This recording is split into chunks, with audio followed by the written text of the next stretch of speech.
Jubilee hills ఉప ఎన్నికల polling climax దశకు చేరుకుంది. సాధారణంగా సమయం ముగిసినప్పటికీ క్యూ లైన్ లో ఉన్న వారికి ఓటు వేసే అవకాశం కల్పిస్తూ ఉంటారు అధికారులు. కానీ జూబ్లీ హిల్స్ లో మాత్రం అలాంటి అవసరం కనిపించేలా లేదు. ఎందుకంటే పోలింగ్ బూతులన్నీ ఖాళీగానే కనిపిస్తూ ఉన్నాయి. ఇప్పటి వరకు సగం ఓటింగ్ కూడా నమోదు కాలేదు. ఆఖరి అరగంటలోనైనా ఓటింగ్ శాతం పెరుగుతుందా లేదా అనేది చూడాలి. రైట్గా బోరబండ ఎన్నికల కేంద్రం నుంచి మా కరెస్పాండెంట్ ప్రశాంత్ అక్కడ లైవ్ లో సిద్ధంగా ఉన్నారు. ప్రశాంత్, ఏ విధంగా పోలింగ్ జరుగుతోంది? ఇంకా కొద్ది సమయం మాత్రమే ఉంది. పోలింగ్ ఇంకా పెరిగే ఛాన్సెస్ ఉన్నాయా? ఎట్లా చూడాలి?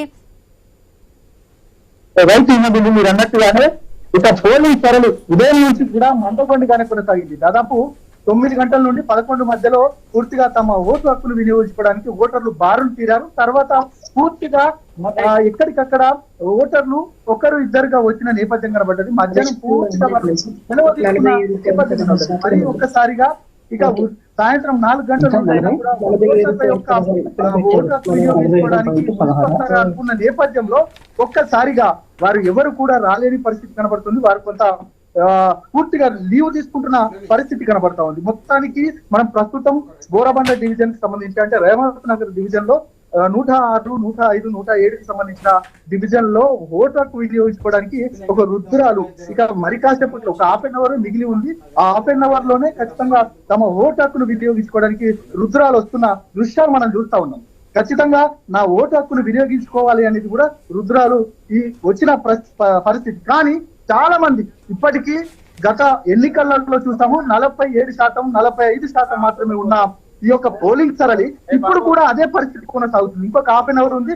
మనకు ఈసీ అధికారిక లెక్కల ప్రకారం మనకు పూర్తిగా ఓటింగ్ శాతం ఇప్పటికే 4 గంటల వరకు 40% మాత్రమే అయింది.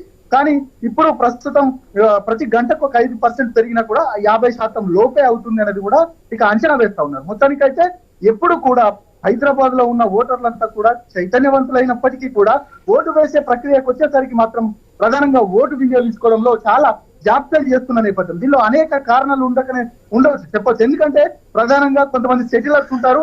అక్కడ ఆంధ్రాలో ఉన్న సెటిలర్స్ అక్కడ ఓటు హక్కు ఉంటుంది, ఇక్కడ ఓటు హక్కు ఉంటుంది. వారు అక్కడ ఓటు హక్కు వినియోగించుకోవడానికే చాలా ప్రయత్నిస్తూ ఉంటారు. ఎందుకంటే స్థానికంగా ఉన్న ఓటు వినియోగించుకోవడానికి ఉత్సాహపడతా ఉంటారు. కాబట్టి అందులో కొంత ఇక్కడ ఓటు హక్కు వినియోగించుకోవడంలో జాప్యం జరుగుతుందని చెప్పొచ్చు. దాంతో పాటు ప్రధానంగా ముస్లిం ఓటు బ్యాంకు ఎక్కువగా ఉంది. ఇక్కడ వారు పుట్టిక నుండి ఇక చావు వరకు ఇక్కడే ఉంటారు. కాబట్టి ఖచ్చితంగా వారే ఓటు బ్యాంకు ఆయుధం. కానీ ఆ ఓటు బ్యాంకు ఎవరికి పడుతుంది అనేది కూడా ప్రధానంగా పెద్ద ఎత్తున ఒక సస్పెన్స్ గా ఉంది. వారు ఎక్కువగా ఓటు హక్కు వినియోగించుకోవట్లేదు అనేది కూడా ప్రధానంగా తెలియకని తెలుస్తుంది. సో మొత్తానికైతే 2-3 అంశాలు. ఇంకా ఇక్కడ సినీ కార్మికులు ఉంటారు. ఈ సెటిలర్ ప్రాంతం కాబట్టి సినీ కార్మికులు కూడా ఉదయం నుంచి వారు అంటే సినీ పరిశ్రమలో ఇటు కార్మికులుగా ఉన్న నేపథ్యంలో సాయంత్రానికి వచ్చేసరికి వారు ఓటు హక్కు వినియోగించుకోవడానికి వస్తారు అని భావించినప్పటికీ కూడా వారు కూడా చాలా అనాసక్తిగా ఉన్నారు. చాలా మంది ప్రైవేట్ ఉద్యోగస్తులు కూడా బయటకు వెళ్లి ఉద్యోగాలు చేస్తున్న నేపథ్యంలో మార్నింగ్ చూసామను అంటే వెంగళరావు నగర్ బోరబండ్లో కూడా స్వల్ప ఉద్రిక్త పరిస్థితులు, చిన్న గొడవలు జరిగిన పరిస్థితి. బట్ ఇందాక మనం చూసామంటే షేక్పేట్ లో కూడా 4, 5, 6 డివిజన్లలో కూడా అంటే పోలీసులు లాఠీ చార్జ్ చేశారు. అక్కడ గొడవ జరుగుతున్న పరిస్థితిలో వాళ్ళపై చెదరగొట్టిన పరిస్థితి. సో ఇప్పుడు ఏమైనా అంటే ఆఖరి సమయంలో కూడా అంటే పోలింగ్ కొంచెం సమయం ఉంది కాబట్టి అంటే దొంగ ఓట్లు వేసేయడానికి కూడా కొంచెం ఆసక్తి కనపరుస్తూ ఉంటారు. నేపథ్యంలో అక్కడ ఎట్లాంటి సిచ్యువేషన్ నెలకొని ఉంది?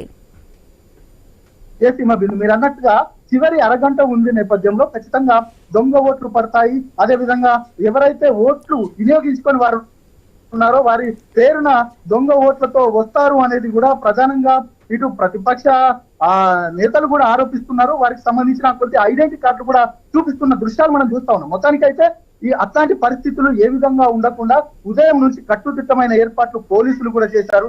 ఖచ్చితంగా 150 డ్రోన్ కెమెరాలతో పర్యవేక్షిస్తున్న నేపథ్యం. మొత్తానికి పోలీసులు కూడా ఎక్కడికక్కడ ఇప్పటి వరకు ఉదయం 7 గంటల నుండి ఇప్పటి వరకు కూడా ఎక్కడ క్షుణ్ణంగా అన్ని రకాల పరిశీలిస్తున్న నేపథ్యంలో చెదురుమదురు ఘటనలు మాత్రం ఇటు రేవంత్ నగర్ లో కొన్ని సమస్యాత్మకమైన పోలింగ్ కేంద్రాలను గుర్తించిన నేపథ్యంలో అక్కడ ఎప్పుడు వెబ్ కాస్టింగ్ తోటి పూర్తిగా అడిషనల్ సిపి కూడా తమ గస్తీ కాస్తూ ఇక పోలీసులు పూర్తిగా పహారాలో ఉందనే చెప్పొచ్చు. కొన్ని ప్రాంతాల్లో మీరు అన్నట్టుగా షేక్పేట లాంటి ప్రాంతాలలో దొంగ ఓట్ల కలకలం మాత్రం ఈ యొక్క ఎన్నికలలో పూర్తిగా కలకలం రేపిన నేపథ్యం కనబడింది. మొత్తానికైతే ఇంకొక హాఫ్ అన్ అవర్ ఉన్న నేపథ్యంలో కట్టుదిట్టమైన ఏర్పాట్లలో ఎవరైతే ఓటు హక్కు వినియోగించుకోవడానికి వస్తున్నారో వారందరికీ కూడా అన్ని ఏర్పాట్లు చేసిన నేపథ్యం. మొత్తానికైతే ఎవరైతే క్యూ లైన్ లో ఉంటారో వారికి ఖచ్చితంగా ఓటు హక్కు వినియోగించుకునే అంటే సమయం దాటినా కూడా క్యూ లైన్ లో ఉన్న వారికి ఓటు హక్కు.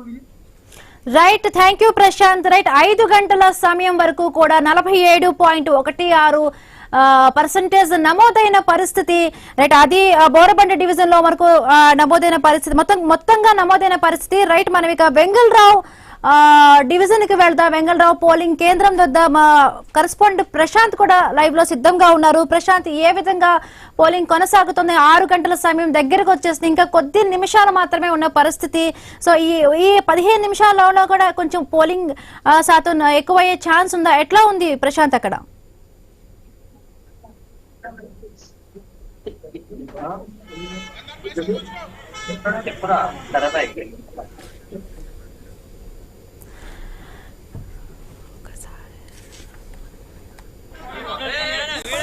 జూబ్లీ హిల్స్ ఉప ఎన్నికల పోలింగ్ క్లైమాక్స్ దశకు చేరుకుంది. సాధారణంగా కూడా సమయం ఉన్నప్పటికీ క్యూ లైన్ లో ఉన్న వారికి ఓటింగ్ వేయడానికి అధికారులు అవకాశం ఇస్తూ ఉంటారు. బట్ ఈసారి జూబ్లీ హిల్స్ బై ఎలక్షన్ లో కూడా అలాంటి అవసరం లేనట్టుగా కనిపిస్తోంది. ఇప్పటి వరకు కూడా సమయం 6 గంటల దగ్గర వరకు కావస్తున్నా కూడా 50% వరకు కూడా నమోదు కాని పరిస్థితి.